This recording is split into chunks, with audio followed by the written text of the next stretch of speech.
மறக்காமல் இந்த சேனலை சப்ஸ்கிரைப் பண்ணுங்கள், பக்கத்தில் இருக்கிற பெல் பட்டனை கிளிக் பண்ணுங்கள்.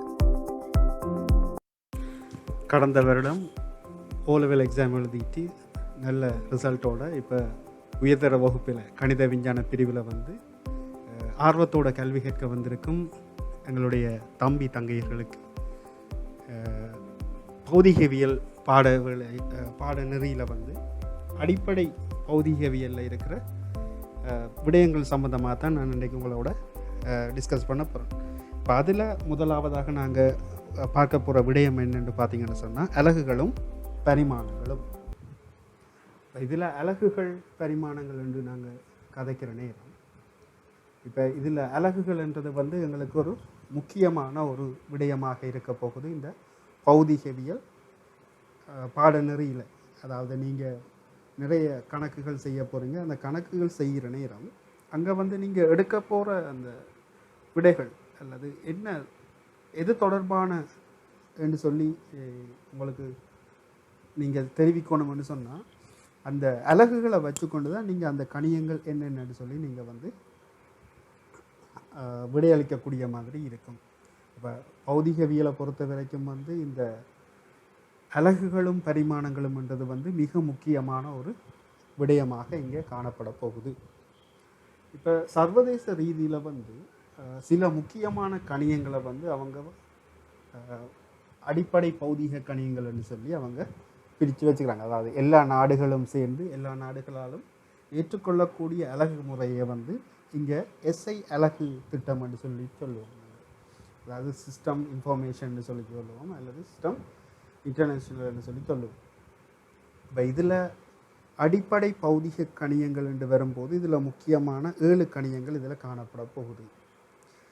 திணிவு, நீளம், நேரம், வெப்பநிலை, மின்னோட்டம், ஒளிர் செறிவு, பதார்த்தத்தின் அளவு என்ற இந்த 7 கணியங்களும் தான் அடிப்படை பௌதிக கணியங்களாக அமைய போகுது. அதாவது இப்போ உதாரணமாக நான் சொல்கிறேன்னு சொன்னால், இப்போ இலங்கை நாணயத்தை எடுத்துக்கொள்வோமா இருந்தால் இலங்கை நாணயத்தை வந்து நாங்கள் ரூபான்னு சொல்லுவோம். அதே மாதிரி அமெரிக்காவில் அந்த பெருமானத்தை சொல்கிறேன்னு சொன்னால் டொலர்ன்னு சொல்லுவாங்க. அதே மாதிரி யூரோப்பில் சொல்கிறேன்னு சொன்னால் அது யூரோன்னு சொல்லுவாங்க. அப்போ ஒவ்வொரு நாட்டிலையும் வந்து ஒவ்வொரு அலகு திட்டம் இருக்க போதாங்க. அப்போ இங்கே என்னென்னு சொன்னால் பௌதிகவியலை பொறுத்த வரைக்கும் இந்த ஏழு அலகுகளுக்கும் வந்து எல்லா நாடுகள்லையும் வந்து நாங்கள் பொதுவாக ஒரே அலகுகளை தான் நாங்கள் இங்கே பாவிக்க போகிறோம். உதாரணமாக திணிவுக்கு நாங்கள் கொடுக்க போகிற அலகு வந்து கிலோகிராமாக இருக்கும். நீளத்துக்கு கொடுக்க போகிற அலகு வந்து மீட்டராக இருக்க போகுது. நேரத்துக்கு கொடுக்கப்படுறது வந்து செகண்டாக காணப்படும். அதே மாதிரி வெப்பநிலை வந்து கெல்வின் என்று சொல்லி நாங்கள் ஒரு அலகு கொடுப்போம்.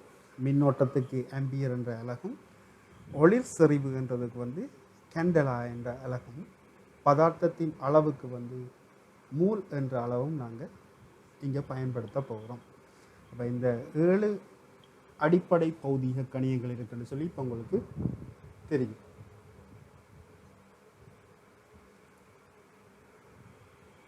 அப்போ இது அடிப்படை பௌதிக கணியங்கள் என்ற மாதிரி இப்போ நாங்கள் கோணங்களை அளக்கிறதுக்கு கணியங்கள், அதாவது அலகுகள் காணப்பட போகுது. தளக்கோணம், திண்மக்கோணம் என்று சொல்லி 2 கோணங்களை அளக்கிற முறைகள் காணப்படுது. அதில் பார்த்திங்கன்னு சொன்னால் தளக்கோணம் வந்து அந்த கணியத்தை அளக்கிற அலகை பார்த்திங்கன்னு சொன்னால் RN, அதை நாங்கள் RADன்னு சொல்லி சொல்லுவோம், ரேடியன்னு சொல்லுவோம், இல்லை ரெட்ன்னு சொல்லி சொல்லுவோம். அப்போ இது 2ம் வந்து கோணங்களை அளக்கிற அலகு திட்டங்கள். தளக்கோணம் மற்றது திண்மக்கோணம். திண்மக்கோணம் என்று பார்த்திங்கன்னு சொன்னால் அதை சொல்கிறது திண்ம ஆரையன் என்று சொல்லி சொல்லுவோம். திண்ம ஆரையன், ஸ்டெரேடியன் என்று சொல்லி சொல்லுவோம் ஆங்கிலத்தில். அதனுடைய குறியீட்டை பார்த்திங்கன்னு சொன்னால் SR. மற்றது இதில் அடிப்படை பௌதிக கணியத்தில் நீங்கள் பார்த்தீங்கன்னு சொன்னால் இங்கே கொடுக்கப்பட்ட குறியீட்டு அலகு வடிவங்களை பார்த்தீங்கன்னு சொன்னால் கிலோகிராமுக்கு கேஜி, அதாவது ஸ்மால் கேயும் G, மீட்டருக்கு ஸ்மால் n, செகண்டுக்கு ஸ்மால் s, கெல்வினுக்கு வந்து கேபிட்டல் K. கெல்வின்ன்றது வந்து ஒரு விஞ்ஞானியினுடைய பெயர் என்றதால் நாங்கள் K, அதாவது விஞ்ஞானிகளுடைய பெயர்களினுடைய முதல் எழுத்துக்களை வந்து நாங்கள் இங்கே வந்து கேபிட்டல் லெட்டர்ஸில் தான் சொல்லுவோம். கெல்வினுக்கு கேபிட்டல் கே, ஆம்பியர்ன்றது ஒரு விஞ்ஞானியினுடைய பெயர். மின்னோட்டத்தை அளக்கிற அலகு வந்து ஆம்பியர், கேபிட்டல் ஏ. ஒளிர் செறிவு, அதை நாங்கள் கேண்டலா, சிடின்னு சொல்லுவோம். பதார்த்தத்தின் அளவு வந்து நாங்கள் மூல் என்ற அலகால் நாங்கள் சொல்லுவோம். கூடுதலாக நீங்கள் இது வந்து கெமிஸ்ட்ரி பாடத்தில் நீங்கள் அடிக்கடி பாவிக்கிற ஒரு அலகாக இருக்கும் மூல் என்ற இந்த அலகு. ஓகே, இப்போ கோணங்கள் அளக்கிற அலகுகளும் பார்த்துட்டோம். தலக்கோணத்துக்கு ஆரையன், ஆர்ஐடி, ரேடுன்னு சொல்லுவோம், இல்லை ரேடியன் என்று சொல்லுவோம். திண்ம கோணத்துக்கு திண்ம ஆரையன் அல்லது ஸ்டெரைடியன் என்று சொல்லுவோம். ஓகே, ஆரையன் என்று சொன்னால் என்னென்னு சொல்லி பார்ப்போம். ரேடியன். இப்போ இதில் உங்களுக்கு ஒரு வட்டத்தை கீறிட்டு அந்த ஆரையால் மையத்தில் அடைக்கிற கோணம், அதை நாங்கள் எடுத்தோம்னு சொன்னால் அந்த கோணத்துக்கும் அந்த ஆரைச்சிறைக்கும் இடையிலான தொடர்பு உங்களுக்கு தெரியும். எஸ் சமன் ஆர் தீட்டா. அப்போ இங்கே எஸ்ஸுக்கு பதிலாக இங்கே இருக்கிற வந்து கணியம் வந்து எல்லாக இருக்க போகுது. ஆகவே இதில் பார்த்தீங்கன்னு சொன்னால் எல் சமன் ஆர் தீட்டாவாக இருக்க போகுது. அப்போ நாங்கள் கோணங்கள் அளக்கிற நேரம் கோணங்களை வந்து நாங்கள் பெரும்பாலும் பாகையில் சொல்லுவோம். அப்போ நாங்கள் இங்கே கொடுக்க போகிற அலகை பார்த்தீங்கன்னு சொன்னால் ரேடியனை வந்து பாகையில் இருக்கிறத வந்து அப்படி நாங்கள் இந்த ஆரையனில் மாற்றுறதுன்னு சொல்லி நாங்கள் கவனிப்போம். இதை உங்களுக்கு தெரியும், வட்டத்தினுடைய அகக்கோணத்தினுடைய பெருமானம் வந்து 360 பாகை. அதே மாதிரி ஆரையுடைய வட்டத்தினுடைய பரிதியினுடைய நீளத்துக்கான சமன்பாடு உங்களுக்கு தெரியும். 2πr. அப்போ இதில் நான் முதலாவது இந்த ஸ்லைடில் சொன்ன மாதிரி இங்கே தீட்டா கோணத்தில், அதாவது 2 ஆரைகளால் அடைக்கப்பட்ட தீட்டா கோணத்தால் ஆக்கப்பட்ட அந்த ஆரைச்சிறையினுடைய நீளம் வந்து எல் சமன் தீட்டா ஆர்ன்னு சொல்லி நாங்கள் பார்த்துனாங்க. அப்போ இங்கே இப்போ தீட்டா என்ற பெருமானம் வந்து 360 பாகை ஆகும்போது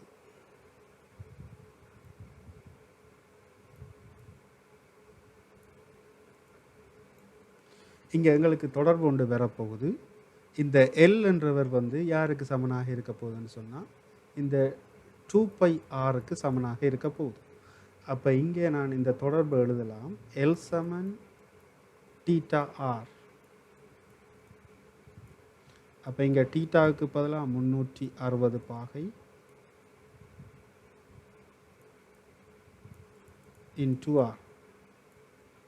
இது அப்போ இங்கே எல் வந்து 360 பாகை இன்டு ஆர்ன்னு சொன்ன மாதிரி, அதே மாதிரி இங்கே நாங்கள் 2πrன்ற ஒரு சமன்பாடு எங்களுக்கு தெரியும். அப்போ இது ரெண்டையும் நாங்கள் சமப்படுத்துகிற நேரம்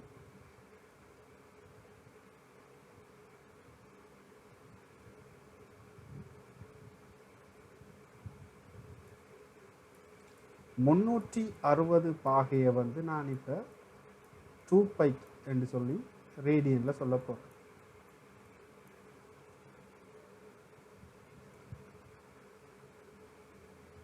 அப்போ 360 பாகை வந்து √2π ரேடியனாக இருக்க போகுது. அப்போ இதை வந்து நான் ஒரு பாகைக்குரியதை நான் எடுத்தனா இருந்தால் எனக்கு தொடர்பு வரப்போகுது 2πன் கீழ் 360. ஆகவே ஒரு பாகை வந்து யாருக்கு சமனாக இருக்க போகுதுன்னு சொன்னால் πன் கீழ் 180க்கு சமனாக இருக்க போகுது.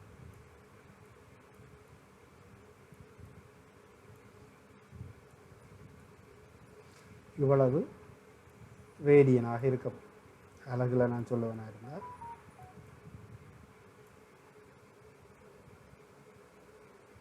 அப்போ இந்த தொடர்புகளை வச்சுக்கொண்டு நான் இனி என்ன செய்யலாம்னு சொன்னால், இனி தரப்போகிற கோணங்களுக்கு வந்து எவ்வாறான தொடர்பு இங்கே காணப்படும்னு சொல்லி நாங்கள் பார்ப்போம். ஒரு பாகை வந்து πன் கீழ் 180 ரேடியனாக காணப்பட போகுது. அப்போ இனி இதை வச்சுக்கொண்டு நாங்கள் எவ்வாறு இந்த 30 பாகை கோணத்தை ரேடியனில் மாற்றலாம்னு சொல்லி பார்க்கலாம். ரைட். அப்போ இங்கே எனக்கு தெரியும் இப்போ ஒரு பாகை வந்து பையின் கீழ் 180 ரேடியனுக்கு சமனாக இருக்க போகுது. ஆகவே 30 பாகை கோணத்தை ரேடியனில் காண்க என்று சொன்னார்.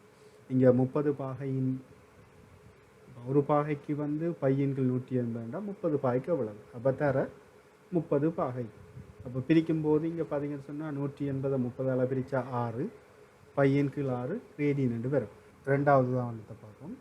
45 பாகை கோணத்தை வந்து நான் ரேடியனில் எழுதுறேன்னு சொன்னால் வர எழுதலாம்.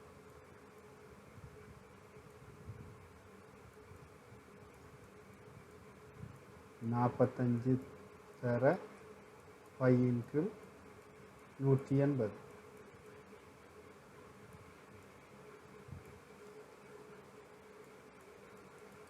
இதில் பார்த்தீங்கன்னு சொன்னால் 4 முறையாக இருக்க போகுது. 5 20 நாங்கள் 16 18. ஆகவே 5/4 ரேடியனாக இருக்கு.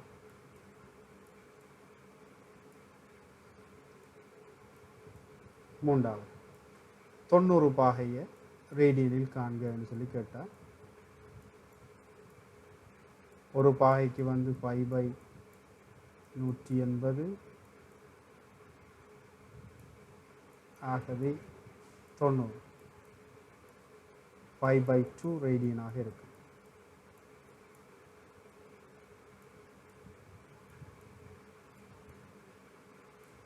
அதே மாதிரி 60 பாகை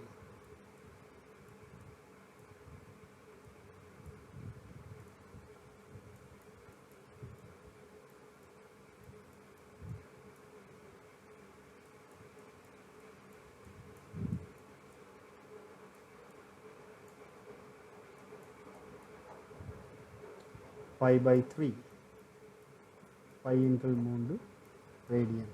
அப்போ இதெல்லாமே நாங்கள் இப்போ கூர்கோணத்துக்கு பார்த்துனாங்க. அதே மாதிரி விரிகோணங்களுக்கும் நாங்கள் என்ன செய்யலாம், இதை கணிக்கக்கூடிய மாதிரி இருக்கு. இப்போ இதில் பார்த்தோம்னு சொன்னால் 270 பாகையை வந்து ரேடியனில் கேட்குறாங்கன்னு சொன்னால்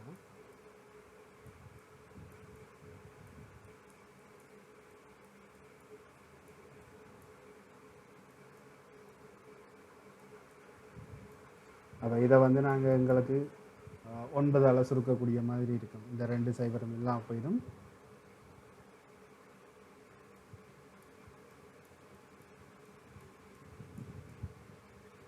ஒம்பது 2 18 9 3 27 ரேடியனாக இருக்கு.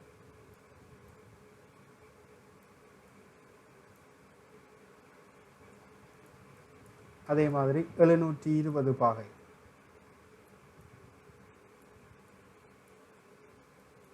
360 பாகை 2π இருந்தால் 720 பாகை இதனுடைய 2 மடங்கு 4π என்று எழுத தெரியணும் மனசால். அல்லது நீங்கள் உங்களுக்கு எழுத கஷ்டம்னு சொன்னால் இப்போ இந்த நாங்கள் எங்களுக்கு இருக்கிற சமன்பாடில் கொண்டு பிரதியிடும்.